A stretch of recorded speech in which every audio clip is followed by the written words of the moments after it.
everyone, my name is Nur Azhani Binti and my ID number is SIB22070214. Hi, my name is Wan Sayyidah Hafsah Binti Mardhiyyah and my ID number is SIB22070170. Hi everyone, my name is Nurill Afiqah Binti and my ID number is SIB22070198. Hi, my name is Puteri Fahimah Binti Mohammad, SIB22070199. My name is Mardhiyyah Binti and my ID number is SIB22070208. Hi, my name is Syarifah Farisya Binti and my ID number is SIB22070242. So today we will explain to you guys about concepts of inflation, various degree of inflation and inflation impact on individuals and society welfare. So I'll be talking about concepts of inflation. Firstly is the aggregate demand and supply. So the demand remains unchanged whereas the supply decreases because of the cost of production. So when that happens, the products that the consumer buys will be more expensive than before. It is measured as the percentage changes in the price. Usually over time prices will increase, but sometimes they will decrease. So here's a quick example. During inflation, money supply will increase, which encourage the people to spend more and more money on goods. But then, the firms and the sellers cannot keep up with the increasing demand, which resulted them to increase the price of goods. Okay, so now people can no longer buy as much goods because their buying power are decreased, and this is where the currency lost its value because even when people have more money, they cannot buy as much goods as So the next one is various degree of inflation. Let's explore more about it. So the first one is demand pull inflation. Demand pull inflation occurs when the aggregate demand AD exceeds the aggregate supply AS.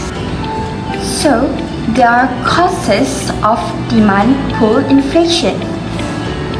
It is rise in aggregate demand AD, which may be due to a rise in consumer demand C, or a rise in investment by firm I, or an increase in government expenditure G, or an increase in demand for the country's net export X minus M, or a combination of the four. This means that the AD curve will shift to the right as shown in the diagram. If AD1 shifted upwards to AD2, then price will increase from P1 to P2. If the increase of AD happened in a full employment stage where AS is vertical, then inflation will rise rapidly. For example, when AD2 shifted to AD3, then the price increased from P2 to P3. So today I'll be presenting to you about cost push inflation. Do you guys know what is that? Cost push inflation occurs when a shortage of supply of labor, raw materials, crop failures, or drives up by the cost of production and reduce the aggregate supply, thereby raising the price level. Aggregate demand still remain the same, but since there are fewer goods or services, the supplier can charge even more. There are 6 causes of cost push inflation. So what it is? The first one is increases in wages. The second one is increases in import prices. The third one is exhaustion in natural disaster or natural resources. The fourth one is fall in exchange rate. The next one is increases in government regulation or taxation. And the last one is increases in supplier profit. Look at the graph that I have prepared. When there is cost push inflation, due to the increases of cost push inflation, The short-run aggregate demand-supply curve will move to the left from SRA as 0 to SRA as 1, and then pushing the price level up to P1 means it's a new price, and then reducing the real output to Y1. So here are the inflation impacts on individual and social welfare. Let's move on to inflation impacts on individual and social welfare. For individual, the first impact is cost of living. Inflation can reduce the purchasing power of consumers, meaning that a unit of currency during inflation can buy less than before inflation. It represents the average cost of an accepted standard of living, including food, housing, transportation, taxes, and healthcare. Thus, inflation can increase the cost of living. The second impact is decrease in purchasing power. Rise in prices can reduce purchasing power of consumers since a fixed amount of money will afford progressively less consumption. As example, when the inflation is high, the purchasing capacity of money will decrease. This means that the same amount of money can be used to buy fewer goods or services.